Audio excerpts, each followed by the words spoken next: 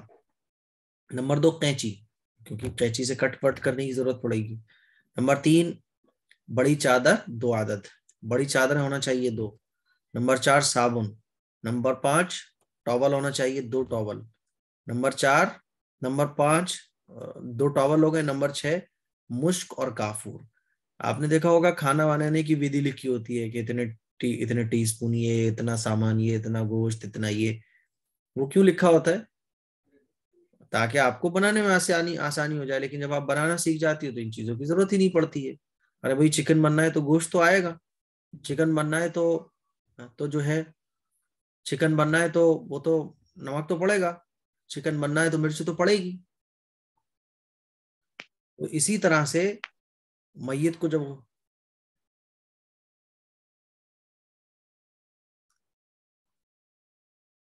میت کو جب غسل دیا جائے گا, میں اصل میں وہ آواز سن رہا تھا, کچھ گرنے کی آواز آئی تو میں دیکھ رہا تھا کچھ ہوا کیا اوپر.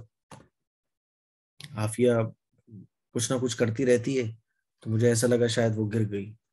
چلیے خیر. تو نمبر 6 مشک اور کافور. نمبر 7 دستانے یا شاپر ہوتی ہے نا, یا دستانے, گلفز لے لیجیے آپ. نمبر 8 پانی کے 2 ٹب. پانی کے 2 ٹب اس لیے کہ بھئی آپ آسانی سے پانی ڈال دو, ورنہ ضروری نہیں ہے پانی کے 2 ہی ٹب ہوں, اگر 2 بالٹی ہوں تو وہ بھی چلیں گی, ہے نا. اسی لیے ایسا نہیں ہے کہ آپ یہ سوچو کہ 2 ٹب اچھا, یعنی اب 2 ہی ٹب ضروری ہے, بالٹی بھی چلے گی, پانی کا کوئی اور برتن ہو وہ بھی چلے گا. اصل ہے پانی بھرنے کے لیے. نمبر 9 پانی ڈالنے کے لیے 2 ڈبے. ڈبے کا مطلب ہی نہیں آپ ڈبے تلاش کرتی پھرو, بلکہ مگ بھی چلے گا, یا پانی ڈالنے کے لیے جو بھی چیز استعمال کی جاتی ہو. نمبر 10 بیری کے پتے.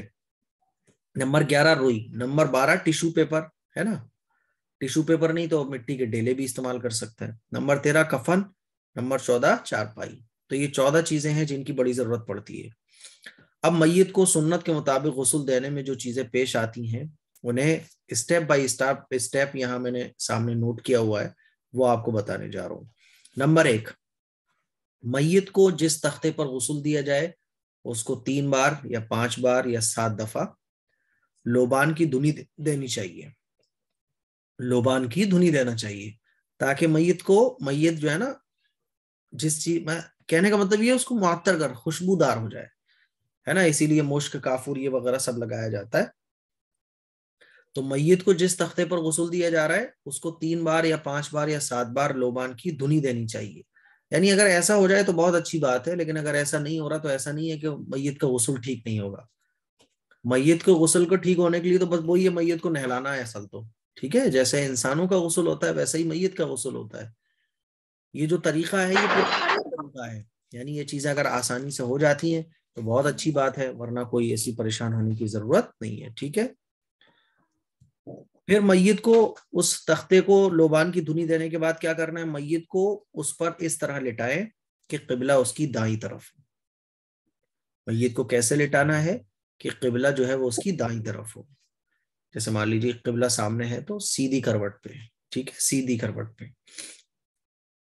نمبر 2 میت کے بدن کے کپڑے کو چاک کر لیں, وہ جو قینچی ہے نا اس سے چاک کر لیں, اور ایک بڑا کپڑا جسم کے اوپر ڈال دیں. اب کپڑے اتارے تو جائیں گے نہیں میت کے, کیونکہ ایک دم ہاتھ پیر ٹائٹ ہو جاتے ہیں سب جب انتقال ہوتا ہے, تو کپڑے کاٹے جاتے ہیں. قینچی سے کپڑے چاک کر لیں. چاک کا مطلب ہوتا ہے کاٹ دیں اسے. چاک کو چاک اس لیے بولا جاتا ہے کیونکہ وہ کٹے ہوئے ہوتے ہیں. اور بڑا کپڑا کہاں ڈالنا ہے, جسم پر ڈالنا ہے نا. اب بڑا کپڑا جب آپ نے اوپر ڈال دیا, اب اندر ہی اندر آپ کپڑے اتار دیں, ٹھیک ہے. اور یہ جو اوپر کپڑا ڈالا جا رہا ہے یہ موٹا ہونا چاہیے تاکہ جب آپ میت کو غسل دیں گی تو گیلا ہونے کے اندر کا بدن جو ہے وہ نظر نہ آئے, ٹھیک ہے. نمبر 3 عورت کا جو جسم ہے وہ سارا کا سارا سطر ہے. آپ لوگوں کو پتا ہے کہ ہتھیلی, چہرہ اور پاؤں, پیر کے علاوہ پورا کا پورا جو جسم ہے وہ عورت کا سطر ہے. تو عورت کا سارا جسم سطر ہے, بغیر کسی وجہ کے دیکھنا اور ہاتھ لگانا یہ جائز نہیں ہے. اسی لیے آپ کو کیا کرنا ہے, گلفز پہننا ہے, کیونکہ مجبوری میں اگر کوئی جگہ چھونے کی ضرورت بھی پیش آئے گی تو اس گلفز پہن کر. اور عورت کو غسل کون دے گی, عورت ہی دے گی. ایسا نہیں ہوتا کہ عورت کو مرد غسل دینے لگے, ایسا نہیں ہوگا, ٹھیک ہے.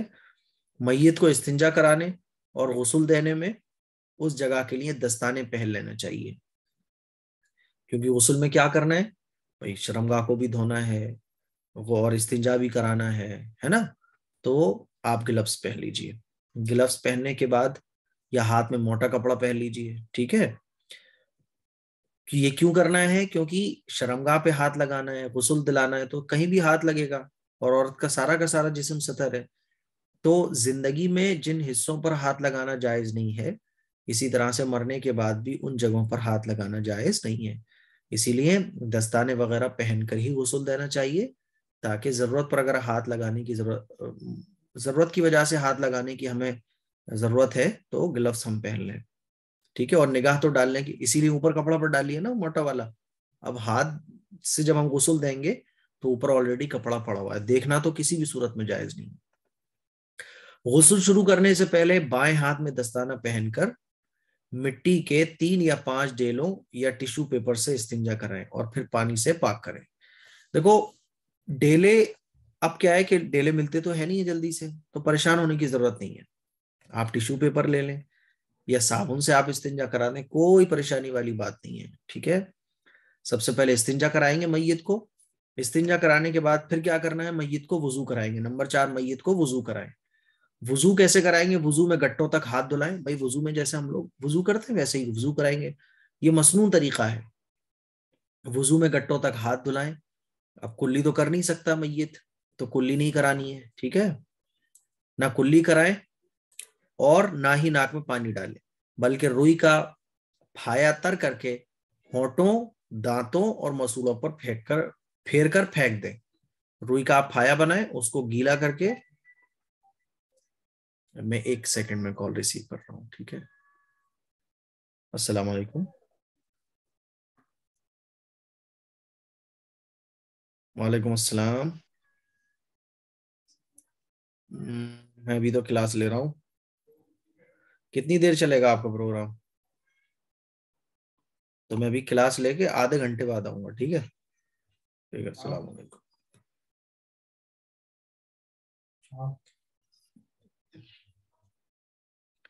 1 منٹ اور رکیے، ہے نا۔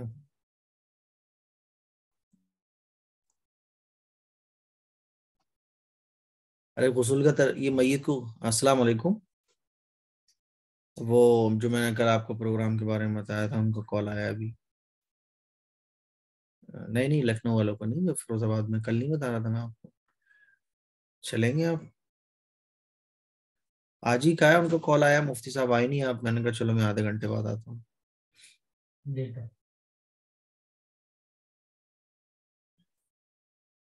ارے ان سے بول دو مشرف بھائی سے، اور آپ بھی آ جاؤ، لے لینا تھوڑا بہت، جتنا کھا لیا اور رک جاؤ۔ ارے کوئی بات نہیں، نکل آؤ یار، بول دیے میں نے ان سے، میں ان سے ایڈریس لیتا ہوں، یہی جانا ہے آس پاس، یہ ہاں فیروز آباد میں یہی آس پاس، یہی ہوگا، نینی کلاس کے آس پاس۔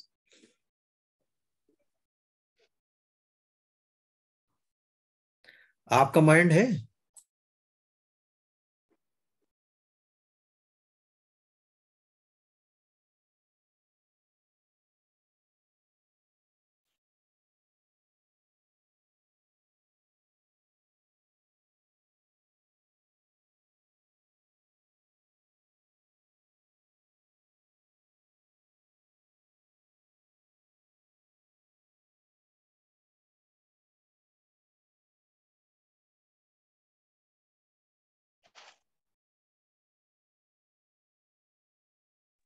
جی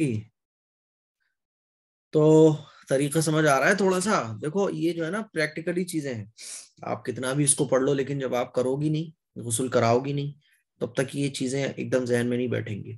ہم میت کو کلی تو نہیں کرا سکتے اور ناک میں پانی بھی نہیں ڈال سکتے، تو روئی کا پھایا بنا کے ہونٹوں پہ پھیر دو، مسولوں پہ پھیر دو اور ناک صاف کر کے پھینک دو اسے۔ اس طرح یہ کیا کتنی بار کرنا ہے؟ 3 بار کرنا ہے۔ پھر اسی طرح ناک کے دونوں سوراخوں کی روئی سے صفائی کرنی، ایک پھایا بنایا آپ نے، دانت صاف کر کے پھینک دیا، دوسرا بنایا اس سے ناک صاف کر دو، ٹھیک ہے۔ اب ایک ضروری چیز جو میں نے نوٹ کی ہوئی ہے وہ یہ ہے کہ اگر کسی کا انتقال مان لیجیے ایسی حالت میں ہوا ہو کہ میت پر غسل فرض ہو، مثلا کسی شخص کا جنابت کی حالت میں انتقال ہو گیا، یا کسی عورت کا حیض اور نفاس کی حالت میں انتقال ہو گیا، تو ابھی منہ اور ناک میں پانی ڈالنا درست نہیں ہے، میت کے منہ اور ناک میں پانی ڈالا ہی نہیں جائے گا، ٹھیک ہے۔ البتہ اتنی بات ہے کہ دانتوں اور ناک میں تر کپڑا پھیر دیا جائے تو بہتر ہے، لیکن مگر ضروری یہ بھی نہیں ہے دانتوں اور کانوں میں، منہ اور کانوں میں دانتوں اور ناک میں تر کپڑا پھیر دیا جائے، وہ تو ایک روئی کا معاملہ تھا، لیکن اگر کسی کا ناپاکی کی حالت میں انتقال ہوا ہے تو تر کپڑا پھیر دینا یہ بس کافی ہے، ٹھیک ہے۔ پھر کیا کرنا ہے, ناک, منہ اور کانوں میں روئی رکھ دیں تاکہ غسل دیتے وقت پانی منہ کے, ناک کے اور کانوں کے اندر نہ جائے. ٹھیک ہے, اب کیا کرنا ہے, اب منہ دھلانا ہے جیسے منہ دھوتے ہیں ہم لوگ وضو میں. پھر ہاتھ کونیوں سمیت دھلانا ہے. پھر سر کا مسح کرائیں. پھر 3 دفعہ دونوں پیر دھلائیں. بھائی وضو کرانے نا ابھی تو.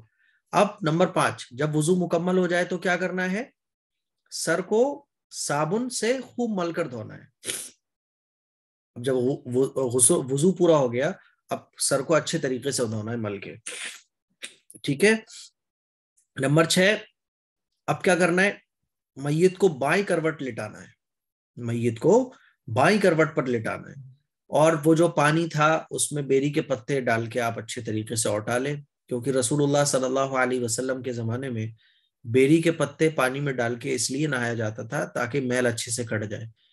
ویسے تو آج کل صابن بیری کے پتے اگر نہیں مل پا رہے ہیں تو ویسے ہی گرم پانی سے آپ صابن لگا کے اچھے طریقے سے نہلا دو, لیکن بیری کے پتے کے پانی سے نہلانا اس لیے زیادہ بہتر ہے کیونکہ یہ سنت سے زیادہ قریب ہے, اور جو چیز سنت کے جتنی زیادہ قریب ہو اتنا بہتر ہے. ٹھیک ہے. اب بائیں کروٹ پہ جب آپ نے لٹا دیا, اب کیا کرنا ہے, جو ہلکا ہلکا گرم پانی ہے بیری کے پتوں کا, دائیں کروٹ پر 3 دفعہ سر سے لے کر پاؤں تک اتنا پانی ڈالیں کہ پانی نیچے کروٹ تک, نیچے والی کروٹ تک آ جائے. ٹھیک ہے.